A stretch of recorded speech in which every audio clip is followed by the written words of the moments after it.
Say I just heard about a show. Let's talk about it, Where the independent artists go. Let's talk about it, Nisi got a new EP. Let's talk about it, Stephanie's doing comedy. Let's talk about it, That girl from LA and that guy Let's from talk New York. about it, Man. talk about it. And now your host of Let's Talk About It, Raheem Mitchell. Hello, and welcome to Let's Talk About It. I am your host, Raheem Mitchell. Today we are going to have a great show. Our first guest, she's an author, a speaker, a life coach. Ladies and gentlemen, please welcome Tamora Johnson to Let's Talk About It. Welcome, Ms. Tamora. How are you doing Thank today? you. I'm great. How are you? I am great, blessed, and highly favored. All of those things. Yes, ma'am. But I am finally happy that that I have the opportunity to interview you. Yes. Because back in April, we tried to. Yes. I tried to get an interview with you because you were being honored at some. Tell us about tell us what the honoring was, what the honor was about, and who was putting the show on. Absolutely. That is because it's still going to happen. Yes, ma'am. The show don't stop. That's right. In October, I believe it's October 4th. Uh-huh. Miss Natalie Randall, she is the CEO of Black Business Women Rock, and she was honoring 20 women with 20 visions. Okay. So my vision was one that is going to be honored in October, and I'm honored to be honored, right? Right. As you said, I am Tamora Johnson, and I am the coach. I'm a marriage and relationship coach. I am an author, I'm a speaker, and I am working on becoming a talk show host as well. So I'm creating my own talk show for couples. Like you said, I'm an author. I just wrote the book, The Marriage Policies and Procedures. And I am the owner and the creator of Make It Rise, which is rebuild intentionally and strategically for effectiveness. And that's where I do my coaching for relationships. My vision, my mission, my goal is to create a movement where we are changing the view of how society has defined marriage. And, you know, we all know that our definitions come from different places, right? Unfortunately, sometimes our own experience, which is mine. Right. That was why and how I began to write the book. And so I'm just honored to be able to be a vessel to talk about what marriage is, what it should look like, and how you want it to look. You have the tools to design it that way. Yes. Okay, so can you tell us a little bit about your educational and professional background? Just take us through the journey to where it got you here. Okay, absolutely. So honestly, what got me here, my education was my experience. So if we want to say experience university, yes, ma'am. Then let's call it that. Okay. Because I did not go to school for anything that I do today, right? I was a student in my previous marriage and relationship, and God showed me some things in that from day one. So I was married 14 years. I was with him for 18 years, married 14 years, and then we separated and divorced. Okay. In that, God showed me what my purpose was. Prior to that, I'll take that back. In 2015, he showed me what my purpose was. Yes. And that's when I learned that I needed to be what I needed when I was in the valley of my marriage, right? Many times we're just so afraid to talk about those things that we are going through. We're afraid to remove the mask and just be authentic and say, hey, I need help, right? And I am that person, that advocate. I am a healthy marriage advocate. I'm advocating for those who feel like they don't have a voice. Yes. And I believe that my transparency is someone's road to recovery. So I'm available. I stay available to talk my story, right? Because I believe that there's a wife out there that needs to know that I went through the same thing and I got through it. Not only did I get through it, I had to have a team with me as well, right? Sometimes we die in that thing because we feel like we're in it alone. And again, my platform says you're not alone. My platform says, hey, let's make this thing work, right? If we do the work, it will work. And in my book, I talk about different policies and procedures. And the name of the book came from my professional background. So I work for LA County Sheriff's Department, and a lot that we do is based on, in the unit that I work in, is based on, it's based on manual policies and procedures. And so as I went through that, being there for at that particular unit for 6 years, God began to download some things in me as it relates to just aligning what I was reading for work and how it also relates to marriage and relationship. And so as I began to do that and God began to continue to pour into me and water that seed, it began to grow. And my relationship and marriage went haywire. And I felt, I will be honest, very embarrassed because I felt, how could I teach this? But my marriage is here, right? And God had to tell me that your purpose has nothing to do with your status, right? So regardless of what your purpose is, regardless of what your status is, what you're going through, what you've been called to do, you have to do it regardless, right? So what I did was I worked on that. I worked on my posture being the posture that God would call for it to be. Not what was common, right? I had to be conscious and not do what was common. I had to be conscious of what he called me to do, regardless to what I was going through. And that led to me writing the book, and also is leading me to write my second book, which I'm currently writing and will be released later on this year, called Life After the D, Life After Divorce. And this is just a devotional for women. I want to encourage them to continue to be who they were called to be before they said I do, right? Sometimes we get so stuck and caught up on marriage and we think we lose our identity because the word does say that the man is the leader, he's the provider, he's the protector. And that's all rightfully so. But we're still individuals. And so it doesn't take away our individuality, especially once we're gone. Once the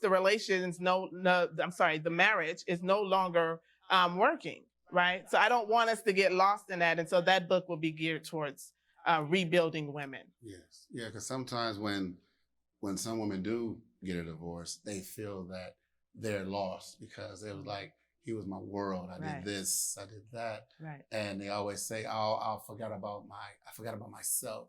Yes. Because I was always putting my family first. I was always putting his first. Yes. His needs, his feelings first. Right. And that was done. And that's true, because I truly hear that a lot. Because working in the profession where I work, which I work in a hospital, and I hear a lot of doctors, a lot of nurses, a lot of people talk about that. And I see, I have your book here, and I was just wondering, is there any particular part of this book that you would like to share with us, or is it something? Yes, my favorite, well, I don't call them chapters, I call them policies. Yes. So there's 17 policies in here. Okay. And my favorite policy is effective communication. Yes. And I say it's my favorite policy because I'm a firm believer that before we can rise and begin to build in any area of our relationship or our marriage, we must first know how to communicate what it is that we want, what it is that we're asking for, what we desire, right? And that also comes with knowing the person who you are dating or you are married to. It comes with you knowing their love language. And so in order for us to effectively get our point across, or for something to begin to brewing in the area that we're talking about, we must first know that effective communication is mandatory. So that policy says to know your love language before requesting your spouse to speak it. It will require you to become bilingual if your language is different than theirs. Right. So becoming bilingual, let's think about how in this world that we live in, right? And not only that, it just in business. So let's talk business terms, right? Terms, so you and I do two separate things, right? And so I can come in here and you begin to talk the lingo that you're used to talking. Yes, ma'am. And then I may begin to talk police codes. Yes. And unless you've studied it or you've heard it a few times, it's going to be foreign. Right. And so you'll need me to slow down and either teach it to you or either give you a minute to go and study it, right? I believe that it's so important as husband and wives that we become students and teachers in the relationship. Yes. I need to learn, and I also need to teach. I need to teach you who I am, who I have become, because if we've been married for any amount of time, the person that you said I do to has evolved, right? And it's not fair for me to just assume because we are married, you get it. You're supposed to get it because we're married. And the Bible does say that the two shall become one. But that in itself is a process. Yes. That may be one of the hardest things to do as a relationship. in a relationship, hey, you're a man and I'm a woman, right? So our ways of thinking is totally different. Not only that, how we were raised, what we were raised to believe, right? I may have seen my dad doing things a particular way, and you may have seen your dad do things another way, or you may not have had a father in the home, right?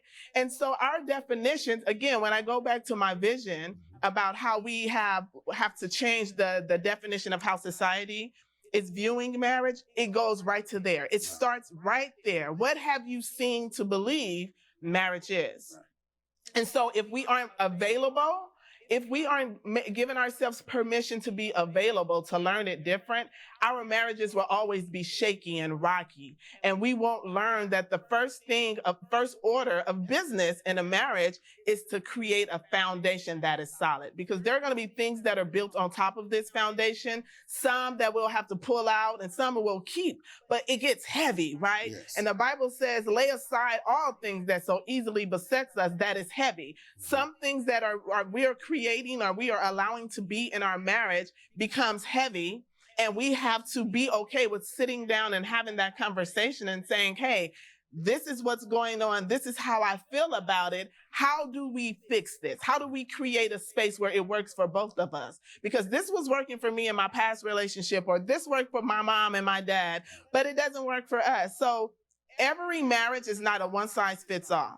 You know, I think about that as it relates to, let's say, Converse. So you may have a pair, the same style of Converse, but different sizes, right? So I can't put my foot into a size that's going to fit my 13-year-old. Same shoe, same style, different size. Marriage, same definition, supposed to be the same definition, but we're going to create and design it the way it fits in our household. And then we're going to build from there. So I want us to know that we have been given the tools to create, to design, to tear down, to rebuild. Whatever it is that you want in your marriage, you've been designed, you've been given the tools to do that. My question is, what are you doing with those tools? Sometimes we're using tools that are really given to us for our children. But I'm using it on my husband, right? The way that I'm speaking to him, it's not as I'm speaking to my husband. I'm speaking to him like he's my child. And so that can cause a problem. That will, not it can. That will cause a problem in the marriage, right? And so it's just very important that we learn, first and foremost, how to effectively communicate with each other. I was always, a lot of my friends ask, they say, Raheem, do you think you could be a stay-at-home father or let a woman make more than you? Would you have a problem with that? And it comes to the point where you say, well, I wouldn't have a problem with it, just as long as she's not belittling me. You know what I mean? Right. I can buy myself some roses. Or I can get myself this, or I can get myself that. You knew that when you got with me. So just as long as it's not going to be any belittling, it no matter. You know, they say man's supposed to work and come home and provide for the family, but a lot of people understand now. A lot of women out there running companies now. A lot of women out there doing their own thing now. Absolutely. So, that is actually, man. So I'm actually working on a talk show that will be launching next Friday called Let's Be Clear. All right. And it'll be with all couples. And so I've rolled out multiple topics. And what you just said is one of the topics that was actually suggested about what if she makes more than him. And that speaks volumes to what I was speaking about earlier. We have to be okay with the roles not being what they were when we were growing up with mom and dad. Mom and dad went to a 9 to 5. Here now in 2020, we have business women and businessmen, entrepreneurs. Not saying we didn't have them then, but we are so creative nowadays, right? And so you may have a husband that is the stay-at-home husband, but that's okay with his household. His wife is fine with it. He may be cooking. He may be doing the cleaning. He may be taking the kids to school. He may be doing the homework. All of those things that are helping her, taking things off of the table, off of her plate. So he's not expecting her to do it all. And he's just sitting home playing the video game, right? That's a little different. And so when we talk about the roles, are there any set roles just across the board? I don't believe so. I believe what works for your relationship in your marriage, in your home, is what works. Because some women be like, well, your husband do that? Well, no, I do that for my husband. Okay, well, That's in your household. Yeah. Yes. That's what you do. Right. Right. So I had a friend of mine. He had a wife that was making a lot of money. So he decided to stay at home and write a book. But a lot of women where she was working was like, nah, he gonna stay at home and write a book and do all this and do all that. She was like, well, hey, if the roles were reversed, he would do the same for me. Right. So Right. it's just that, and it's just that a lot of women some women don't really understand that. They're like, nah, if I'm getting up, going to a 9 to 5, he need to get up and go do the same thing. Absolutely. And absolutely. sometimes it's not, that's not possible. That may not be possible all times. And as you said, the wife may go to work and those or her friends are telling her, girl, it couldn't be me. I want us to be mindful of the company that we're keeping. Yes. I want us to be mindful of the counsel that we're receiving, where it's coming from, right? All counsel isn't good counsel. And so many times, if you aren't strong enough in what you believe or what you're doing in your household, you can be swayed by some things that are being said. And so that's why we have to try and be extremely strong and stand on what we believe. And if there is a counsel, if there's counsel that we need, I personally believe that it should be someone that we know for a fact is going to give us not only their opinion, because see, for me, when I am preparing to counsel a couple or a wife, what I am doing is asking God to help me to decrease in my thoughts, because I am going to give you my opinion as it relates to my experience. Yes. That's the best thing that we can give, right? But at the same time, my experience may sometimes hinder that person versus help them. So I have to be in tune with the Holy Spirit, and that is my choice. I have to be in tune so that I can hear what it is that he is telling me to anchor to my experience. It's not to say don't share your experience, because we all want to hear, okay, she's been there. Okay, I can relax a little. You know, it's always a little bit more comfortable knowing that I didn't pick up a book and read it, and then I'm telling you what I read. Right. But if I read something and I attach it to my experience, it becomes a little bit more relevant, a little bit more relatable. And so we have to be very mindful of the counsel that we go to, that we are asking, especially something so serious as marriage. Marriage is the most important decision that you are going to make in your life, the first most important decision. And I say that because it will affect every aspect of your life, from the kids, from work, from your hobbies, the smallest things to the largest things. And so that is the first most important a decision that you're going to make. And we also have to remember, especially if you're a believer, and I understand not everyone is, right? So I still speak the principle of it, but as it relates to me and my platform, I'm a believer. And so my thing is, a husband and wife relationship is the closest or the most parallel to the relationship with Christ and the church, right? And so here is our example. And so let that be your counsel. Let that be your counsel, right? And I understand that God placed people on this earth to be his earthly counsel, right? And there are some people who are being just that. And so for me, I attempt to do all that I can to fill myself up, to educate myself, understanding not everyone wants to hear because God said, and the Bible says, I get that, right? And so when I'm sitting down with folks that I am counseling, I need to know a little bit more about you. So I'll ask questions prior to meeting with them so that I know how to address them.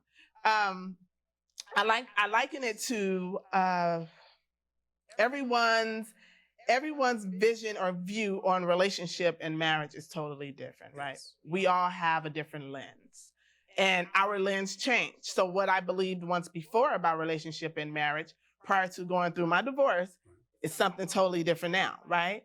And when we think about, I wear contacts. So when I go to the optometrist and they check my eyes, there's times where the prescription has changed. Yeah.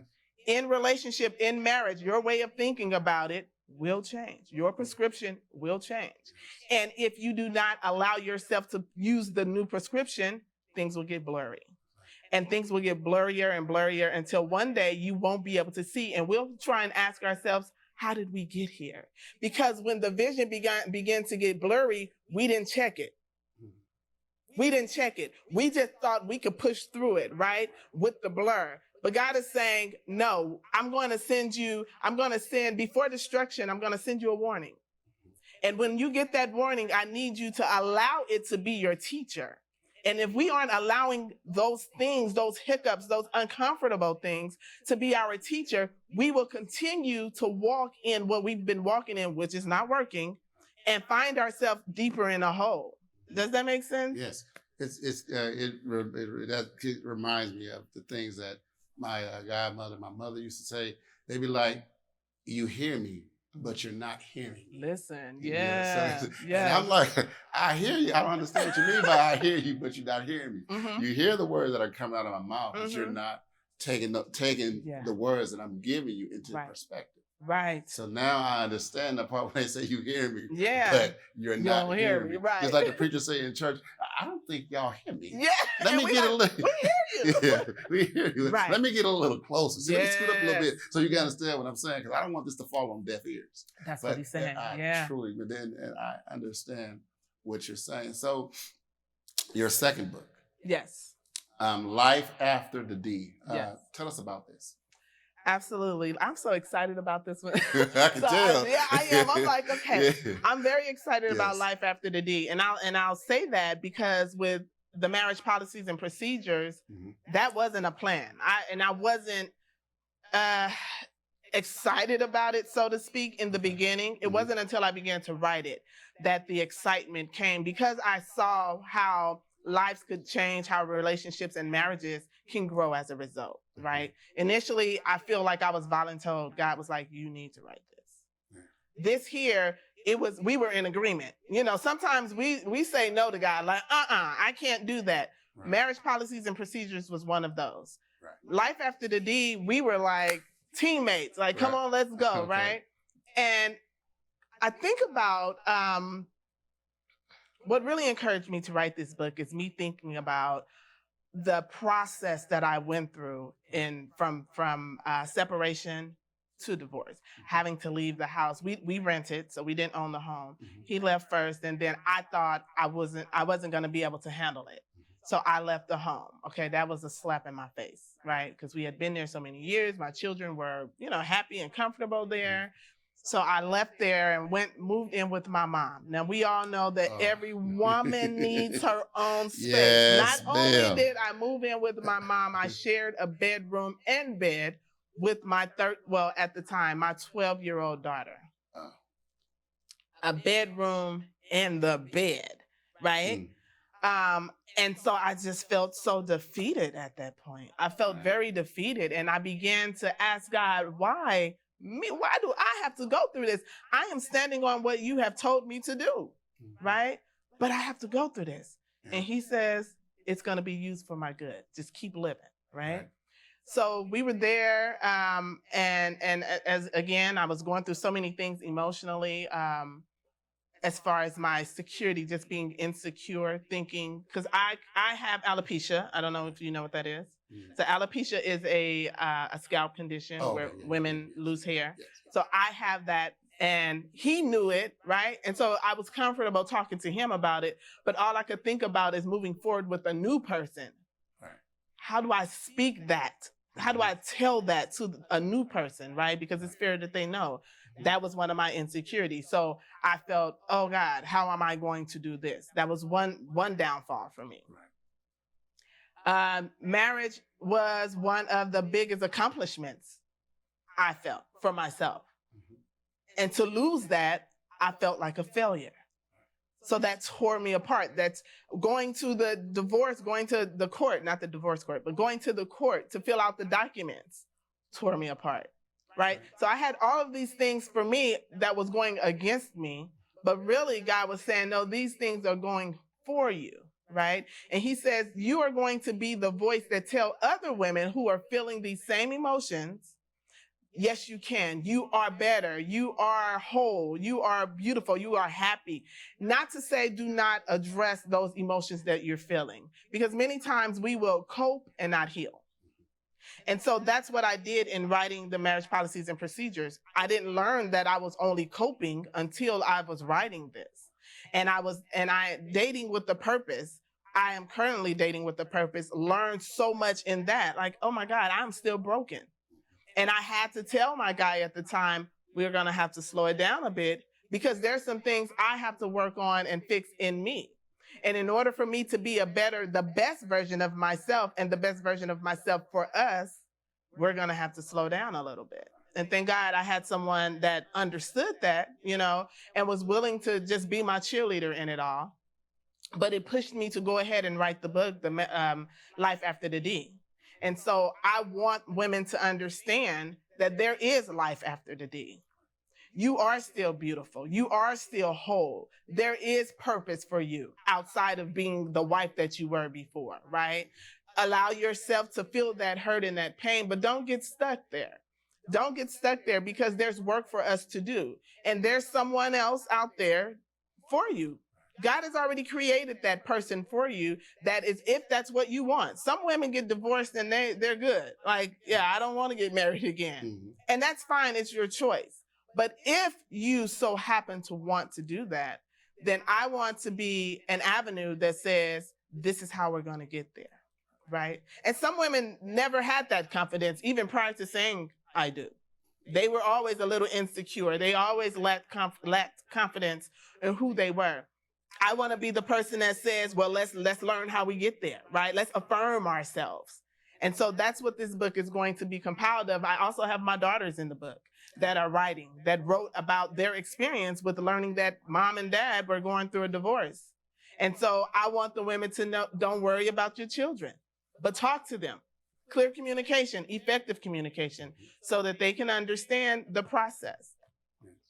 So like you were saying, policies and procedures. Yeah. So there's a lot of policies and procedures that have to go on even in the second time around. Absolutely. So you got to kind of tighten up the policies and procedures and understand. Okay, I know we had a divorce, but what was my role in that?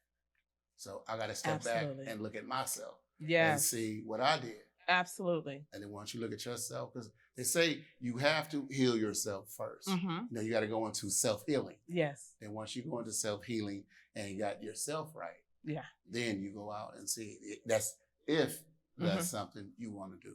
If it's something you want to do. You know, it's no rush. Like you said, God has found, that person that God has found for you is out there. Yeah. So there's no rush. Right. Just sit back, relax, and just kind of, keep it cool. So how were your daughters, how did your daughters feel about the divorce and everything? How did they take it? How were they going through it? My oldest daughter, so I have now 15-year-old, 21 and 22-year-old daughters. Mm-hmm. So the oldest, she pretty much fed off of my energy. If I was good, then she was good. If I was sad, then she was sad. The middle child was, she was okay with it. She understood. She saw things when they would come home from college. She saw things that wouldn't lead her to being surprised at this point, right? The baby is the one that is just so wise. Not saying my other two aren't, but the baby helped me. Right. When I'd have the conversation with her and say, so how do you feel about, Dad and I going through this separation, getting a divorce? And she's like, well, there's nothing I can do about it, so I just have to accept it. Right. She said things like, people make mistakes, and we have to accept what their mistakes were, forgive them, and move on. This is my youngest, right? Yeah. So she helped me. I just listened to the things that she said, her demeanor. And so having them write their initial feeling and how they are now is going to be amazing for the women that read the book. Because I remember a time as a child, I remember my mom calling me into the bathroom. I may have been like 10. And she says, Dad and I are going to break up, separate. I don't know which word she used, but I knew they weren't going to be together anymore. And I cried. When I say I don't think I've ever cried so hard, I cried so hard. But the crazy part is they never broke up, but there was never a conversation after that, right? And that led me to believe that they didn't break up because of how I felt about it, because there was nothing else said to me. And mom and dad stayed in the same house. We grew older, and it was good. I think what I did was I attempted to ask my daughters those questions to see how they felt, thinking they would feel the way that I felt at 10. And it was the total opposite. Total opposite. And I think there was a little piece in me that wanted them to be mad at dad. You know, we aren't honest enough. We aren't honest enough. And I'm going to be very transparent. Again, I believe that my transparency is someone's road to recovery. There was a piece of me that wanted them to be mad at him and not talk to him and see the things that he did wrong. Although I didn't talk to them about the situation, I would never say anything bad about their dad. Never. But I wanted them to have a chip on their shoulder because I wanted him to hurt. So I wanted him to feel how I was feeling. And God was saying, I don't need your help with that. I got this. I don't need your help. I'm going to teach him some things through this process, right? And they were never upset with him. Never. Never said they didn't want to go hang out with him, go over to his house. They never wanted to go to dinner. No, everything was okay. It was just life as usual. And I had to tell myself, that's what you want. That's healthy, right? That is healthy. And you have to have a healthy relationship with him as it relates to the girls. No, the marriage didn't work, but the friendship still stands. And so he and I are friends, right? He's done some things that I feel are horrible as it relates to he and I, right? But that's fine. I'm okay with it. I'm healed. I'm good in that area. So he and I can have a very, very mature conversation as it relates to our daughters.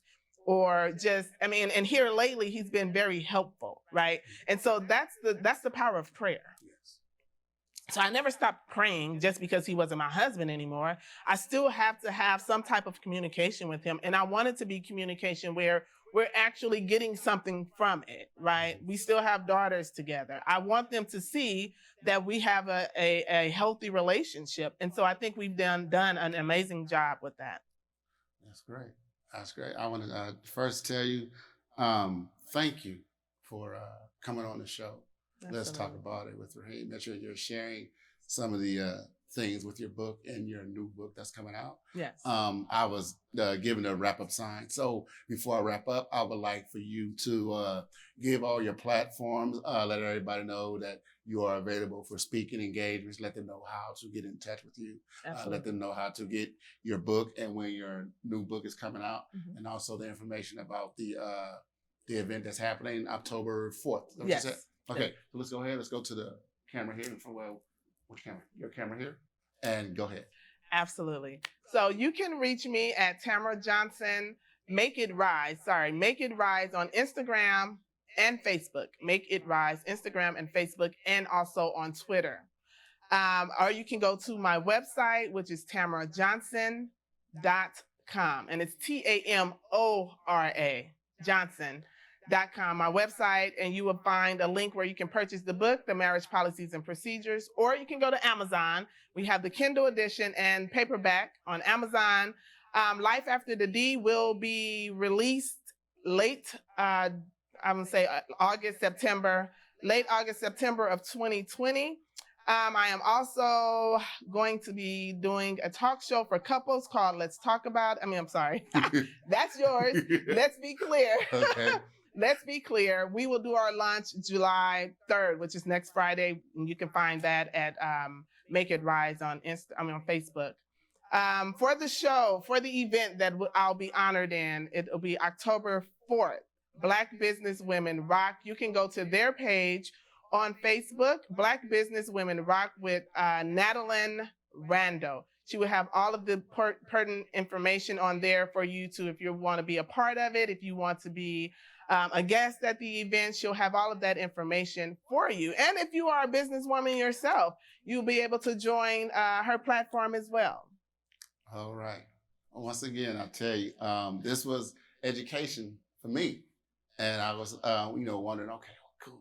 She's here. We're going to talk about everything. And I was really intrigued in the information that you gave and everything. And everybody, I want to thank you for tuning in to Let's Talk About It.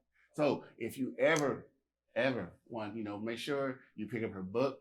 And I believe that book it will wake up a lot of people and let everybody know what's going on. And remember, don't ever share your 8x10 dream with somebody with a 5x7 mind. My name is Raheem Mitchell. I'll see you next week. God bless. Take care. Love you. Peace. That's it. Let's talk about it, talk about it. Let's talk about it, talk about it. Talk about it. Let's talk about it, talk about it. Talk about it. Let's talk about it. That girl from LA and that guy.